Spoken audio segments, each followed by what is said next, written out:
आज हम आपको लेकर चलते हैं काठमांडू के पशुपतिनाथ मंदिर, जो सबसे प्राचीन मंदिर है, जो विश्व का एकमात्र ऐसा मंदिर है जिसकी आधी शरीर काठमांडू में है, जिसको धड़ भाग बोलते हैं, और बाकी का शरीर केदारनाथ में है, जो कि हमारे इंडिया में पड़ता है, जिसे हम भारत कहते हैं और हम अपने भारत के निवासी हैं।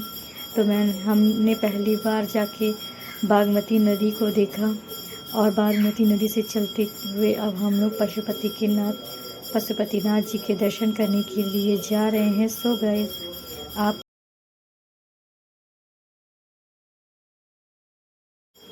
पशुपतिनाथ की एक ही खासियत है, जहां आपको एक तरफ आग जलती हुई दिखेंगी, यानी एक तरफ 100 दाह होता है, वहीं दूसरी ओर माता बागमती की आरती होती है। पशुपतिनाथ के आपको एक लाइन में जहां ज्योतिष लिंग दिखाई देंगे, जो सभी तरह से कुंडली मिलान, ज्योतिष गणना, शनि दोष, सारे दोष तथा पितृ पिंडदान का सारा कार्यक्रम करते हुए दिखाई दे रहे हैं।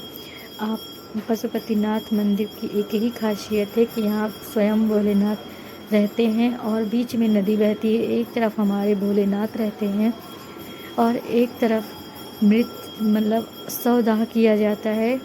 यहाँ की एक ही खासियत है कि अगर आप 100 नहीं मिलता है शमशान घाट में, तो यहाँ पे घास फूस का पुतला बनाया जाता है। अब हम सीढ़ियों के द्वारा भगवान भोलेनाथ के दर्शन करने के लिए जा रहे हैं। ये पशुपतिनाथ जाने का एक रास्ता है। आपको पता है, पशुपतिनाथ जाने के लिए 5 रास्ते हैं। भगवान पशुपतिनाथ के 5 मुख हैं, जिसमें से सुबह 6 बजे आप अगर पशुपतिनाथ के दर्शन करने लिए जाते हैं तो आपको मंदिर बहुत खाली दिखाई देगा, जिसमें आप सुबह सुबह किसी भी गेट से जाकर भगवान भोलेनाथ के दर्शन कर लेते हैं। भगवान भोलेनाथ के दर्शन के लिए हम प्रसाद लेकर मंदिर के प्रांगण में जा रहे हैं। अब हम वहाँ पर भगवान भोलेनाथ का प्रसाद खरीदेंगे। आपको पशुपतिनाथ में हर जगह भगवान शिव जी की मूर्तियाँ दिखाई देंगी। शिवलिंग ही शिवलिंग चारों तरफ दिखाई देंगे, और साथ में शिवलिंग की खासियत है कि साथ में नंदी महाराज भी होते हैं। और आपको यहाँ पशुपतिनाथ में 108 शिवलिंग का भी दर्शन मिल जाएगा। हम लोग पीछे के रास्ते से भगवान भोलेनाथ के दर्शन करने जा रहे हैं। इस मंदिर की खासियत है, यहाँ पे आपको कबूतर ही कबूतर दिखाएंगे। कबूतर और बंदरों का जैसे यहाँ भंडार है, और ये लोग कभी आपको छेड़ेंगे नहीं। यहाँ पे प्रातःकाल बहुत अद्भुत दृश्य होता है। आपको चारों तरफ कबूतर बंदर दिखाई देंगे। इतना मनोहर दृश्य, जैसे लगेगा आप स्वर्ग में आ गए हैं। आपको स्वर्ग जैसे अनुभूति होगी। सो फ्रेंड्स, अब हम मंदिर में प्रवेश करने के लिए जा रहे हैं। सबसे पहले हमने भगवान गणेश जी को प्रणाम किया।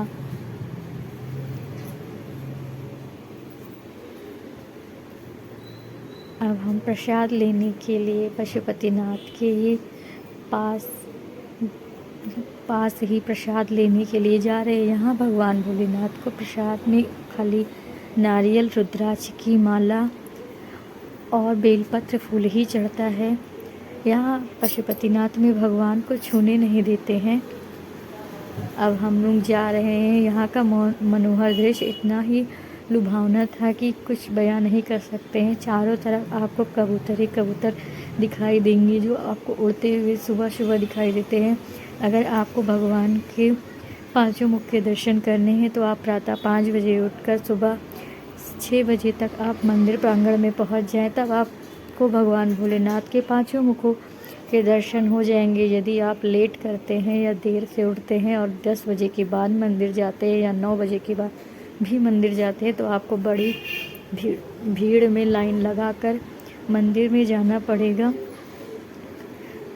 जो 1-2 घंटे का भी हो सकता है, और बस आपको एक ही मुख के दर्शन होंगे। और अगर आप सुबह 6 बजे जाते हैं तो आपको भगवान भोलेनाथ के 5 मुखों के दर्शन हो सकते हैं। सो गाइस, आप सुबह 5 बजे उठकर ही, जब भी आप काठमांडू जाइए तो सुबह 5 बजे उठकर ही भगवान भोलेनाथ के दर्शन करने के लिए जाइए। देखिए, हम लोग भगवान पशुपतिनाथ के द्वार पर पहुंच गए हैं। आज भगवान ने हमें बहुत ही मनोहर दृश्य का दर्शन कराया है।